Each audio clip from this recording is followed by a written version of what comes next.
I was like, everyone has this, you know, I need, so I immediately... See how she's dropping names, the first name names. I had to set this call out like, yeah. Well... I have a report with the guy I grew up idolizing. That's insane. Yes. That's crazy. Yeah. I want to talk to you about, you know, sometimes, even when I see people I know in these spaces, there's that they don't have the follow-up. Yeah. They don't have the project, they don't have the plan. Right. You know, like someone who follows sports and these people die, you sort of think about them as immortal, like, how can they die? Like they are gods. And I started with House of Tayo. I would go and pay with my own money. I didn't have money. So I would go to Haute Basso, to House of Tayo, just buy something nice.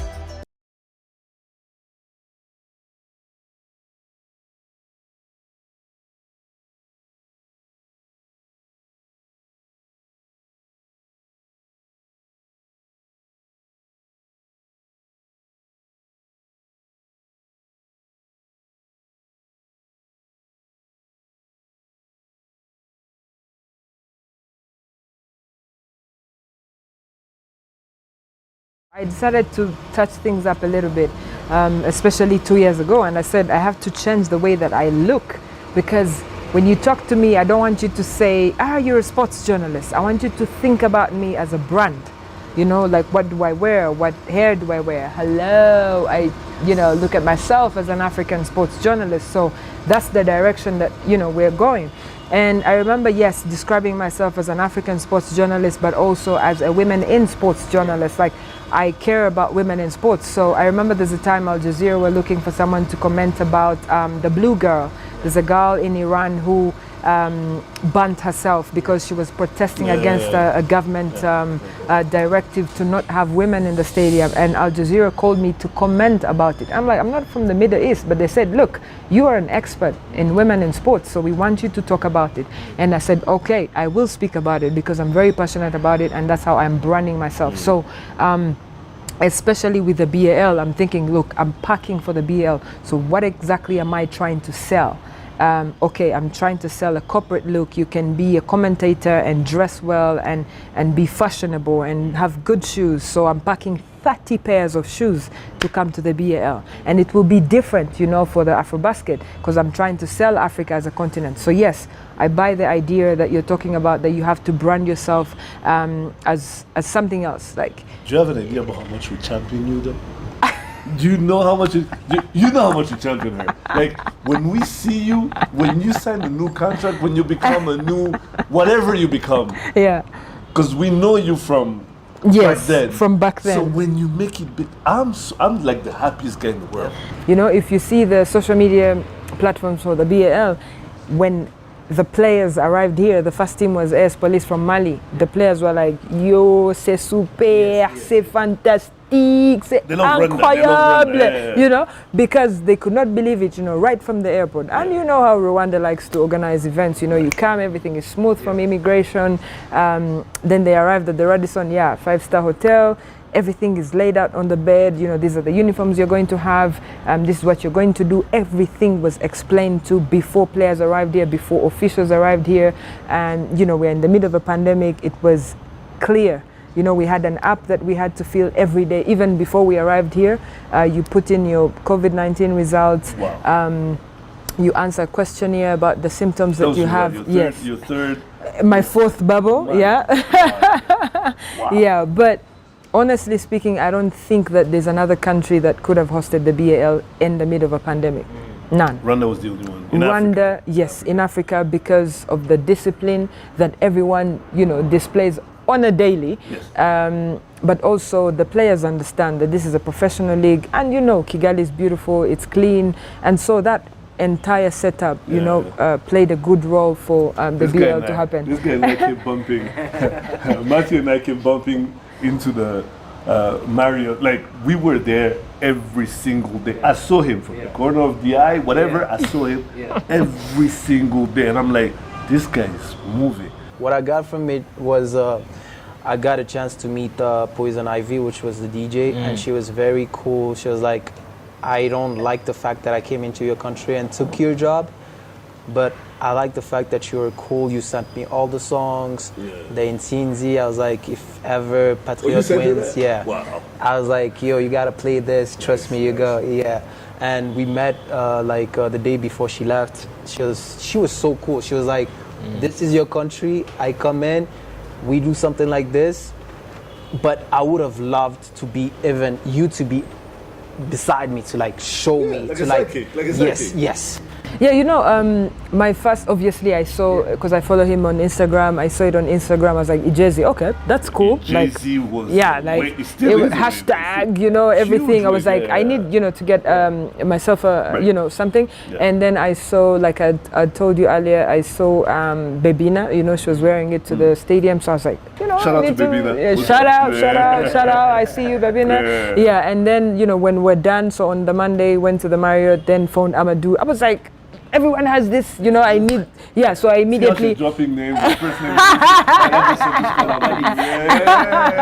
Well, but I bullied, you know, his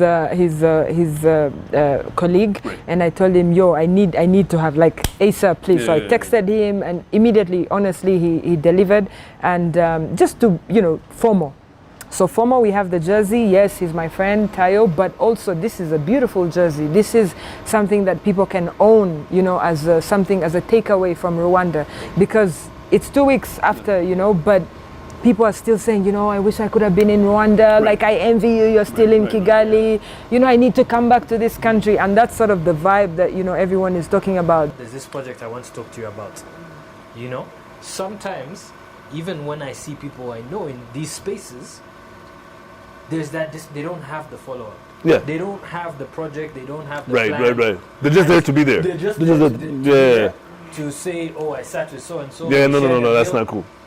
It doesn't work. I made a point to not take a picture with anybody. I didn't post a picture with anybody because I wanted the meetings to be genuine. I wanted, if I was to talk to you about business, like what do you do, what do I do, how can we mix it, how can you be of help, how can I be of help?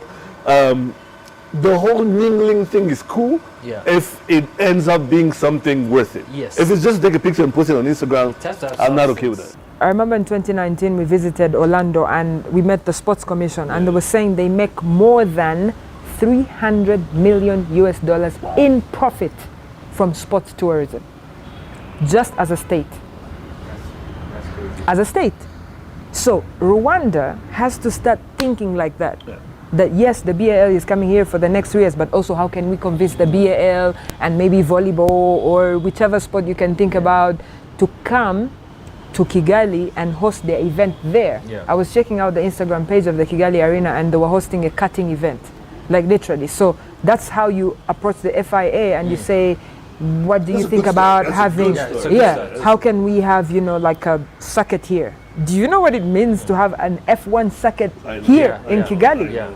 Crazy. So I think that this was the beginning, and it's a pity that COVID happened because we didn't see the full impact. But people are supposed to be inspired by things like this, and then they say, you know what, the bars alongside, let's say, leading up to the arena. Even if I just had money and told the bar owner, listen, let me take over this bar for 2 or 3 weeks. Everyone comes here before the game, then they walk over. So it's important for us to continue to see events and the scale of what sports tourism can do, you know, so that everyone, so it's not left to the government to say, okay, restaurants, let's have a meeting, so you create packages. No. You were talking about breaking a Sadio Mane story. How did that go? Like that, I want to know. Those are kind of things that like interest me. So Senegal were here for a training camp because they were going to play against Burundi, and so they decided to be here in Kigali for 10 days. And at the time, you know, there's a lot of rumors, you know, about him moving from Southampton and you know, going to Liverpool, but no one was saying anything. In fact, the conversation at the time was not even Liverpool, it was Manchester United. Everyone's like, you know, he's always been a Manchester United fan. You remember something like that? So there was Umubano. And so, you know, I had been trying, because the media officer is a friend. He said, look, you know, they have to train at this time, because you know how professional players are. When he comes from training, he's tired and something like that. So I tried, you know, with my journalistic skills to be very clever. So I sat at the lobby for 2 hours and a half. They were training at in Nyamirambo. And I sat there, waited. So when they came in, he told me, Usher, it's okay, you can do the interview. So I asked him, you know, hello Sadio, I know you're tired, but you know. So now I speak to him in English, first of all. So he tells me, you know, can't we do it in French? I said, no problem, we can do French, no problem. And at the time, I can't speak French, but I'm like, no problem, we shall speak French. But that's the confidence you need. Yes. The flexibility, you know. Yeah. So I speak to him in Wolof. I say Nangadef, you know. He's Mangifi, you know, whatever. And I say, okay, no, now let's, you know, go outside there. So, but when you're, you know, a good journalist, you must understand that you must meet the player at their point of, you know, where they feel comfortable. Yes. So remember that season, he had scored the fastest Premier League hat-trick. Yeah, I remember. Yes. Yeah. So I brought it in. I said, but by the way, what were you thinking? Like, how can you score a hat-trick in 3 minutes? Like, are you crazy? Yeah. So he's like, man, I also don't know, you know, like I got into the game, normal game, whatever. So he starts to tell me stories, and he opened up, and then I asked him about his family. Then he told me, guess what? My mom, every time she comes to the stadium, we lose. So she stopped coming to the stadium, you know? So when a player shares that story with you, you know, you sort of open up and you say, okay, are you serious? Like, so she doesn't come. She said, no, she doesn't come. Like, she just watches on television or something like that. So when he opens up like that, so now we start to talk like we're off camera, you know, but we are on camera, and he knows it's rolling, but he feels comfortable. Yeah. And by the way, the interview was in English. So he starts to, so I ask him, you know, there are all these rumors around, you know, are you going to Manchester United? It's like, you know, so he hinted at it a little bit. So when the interview ran, everyone, like, if you're clever, you can see what he's trying to say. Yes, yes. And everyone picks it up, the BBC, the Daily Mail, and whatever. You're the first one. See, people, you guys need to understand. She broke the story. Come on, man. So you have to be clever, you know, in the way that you do interviews. But obviously it comes with experience. Right. But again, I must say, very, very importantly, it's important for a journalist, or even just generally for everyone, to speak to these players and coaches and officials at a human level. Yes. You know? I was saying how pissed I was at how I was in the same room with Samuel Eto'o when he broke the story about his retirement, right? He had mentioned it the day before. We're in Kinshasa. This is Makutano. It's a huge forum, a business forum. I'm there, and then this guy goes, oh, by the way, I have a huge announcement to make tomorrow. The guy who's seated on my left came with him on the jet. So the guy goes, oh, by the way, he's retiring tomorrow. He wanted to announce it in Africa. Since he's African, he feels like it makes more sense. Yeah. I'm like, oh my God, I wish I had a camera on me. I wish I had come prepared, lapel mics, everything a boom. It's important to understand how to deal with superstars, and both of you know that they have to know that they can trust you. Exactly. Trust is I swear, I don't know how many things I know in my head before they happen, and I'm like, yes, I could have tweeted that, I could have, you know, gone with it, but the fact that the player or the coach can trust you, you know, to keep quiet and let it go. Yeah. We have a group chat where we talk about sports, and like, and me and Usher and I on it, and one of the things that I love about that group chat is that for every milestone, people celebrate it on the level that it's at. You know, it's not ignored. It's not. So no. So you've done. It's good to see that you're getting the recognition many years of hard work have deserved. But it's also, and this is something I actually wanted to tweet during the tournament, but there are girls out there who are now you're their benchmark. Yes. And now they're saying, you know what, I've liked sports, but I have to pretend I don't like it because girls don't like sports. Exactly, yeah? Exactly, yeah. So now you are that benchmark for them. And not just girls, it's also guys.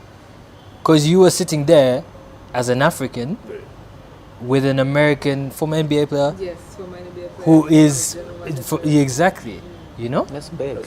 So look, I swear, my basketball journey was inspired by Kobe Bryant.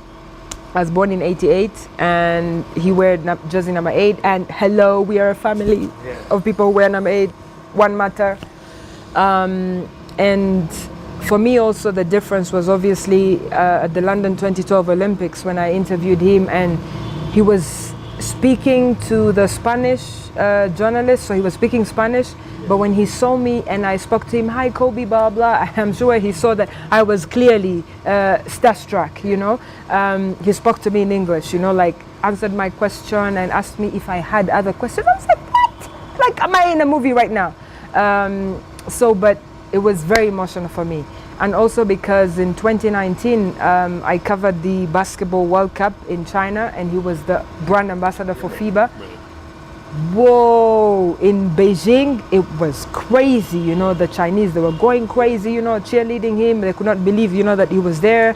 And obviously, you know, being a FIBA employee, being able to have some kind of access to see him, it was personal. It was very difficult because it was late at night when we got the news. Obviously, TMZ said, I was like, nah, this is a tabloid. Like, I'm not going to believe this. I'll wait for CNN, BBC, and Al Jazeera and everyone to know that it's true, you know. But I was like, how can he die? Like, all of us are mortal, yeah? But no, not Kobe, man. He cannot die. Like, how now? We still have, like, things, you know, we need to see him do. I just got home from a birthday party. I was supposed to go back out to meet some people, and this was when the news was still coming in. TMZ had broken the story. Yeah, they had said that it was his helicopter. They still need to confirm whether he was on it or not. But I remember all the stories about him going to training and whatever, by chopper only because of the traffic. Anyway, and I just froze. You know, Kobe Bryant jersey was like one of the first jerseys I got. His and Iverson's were my first basketball jerseys, and the Kobe 8. Maradona, yes, I was on my phone, you know, when the news came in. Did you have to go to work like instantly, or? Yeah, I remember Al Jazeera called me, I think, to make a comment about him.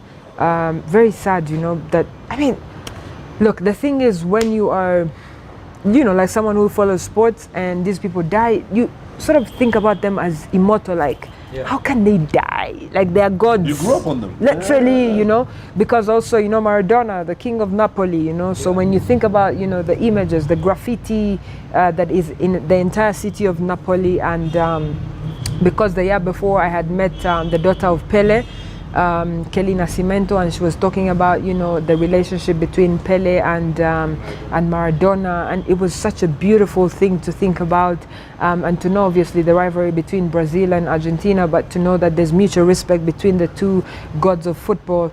It was, you know, a very big loss. Like, really, it was everyone like froze. You know, when you grow up, you have your parents, they watch football and they teach you like Maradona, Pele. And then, you know, when you realize you're a fan of football and you start picking, you know, and choosing who's your favorite, me, it was DJ Okocha, because I was like, how come? Just like Ronaldinho. Yeah. Your favorite player is always, they spark your imagination. Yeah. They do. Those are your favorite, like, it's there'll always be a player, like, for you know, a big part of me growing up was, with football, was Ronaldinho. Yeah. His stats were not the best, Exactly. but when you watch him, it was magical. Yeah. You know, and I think for every sport, you look for that one player that is magical, that sparks your imagination, that takes you into, like, you know, when you look of many, when you hear many stories of NBA players when they're growing up, they came out of very impoverished lifestyles, football players, huh? Yes. But they always have that one player who made them imagine, you know, who made them dream. So I think that, you know, because a favorite sports star is always very personal for many people. But when you break it down, it is who taught you how to dream, who made you, who sparked your imagination. Rwanda is a young country, okay? when I look around here, we're all trailblazers. Like literally, everything that you're trying to do, you are probably the first person to do. Right. And that's where America beats the rest of the world, because if you look at the NBA, they're talking about the first player to score a triple-double. What? Okay. He was 2 rebounds, 1 steal away from a quadruple double. And they're like, what are they talking about? You know, like they keep record of everything. In Africa, we don't. All right, it's wine time, guys. Cheers. All right, cheers. Cheers. Cheers. Refill time. We need a refill. There you go, guys. All right. That's it.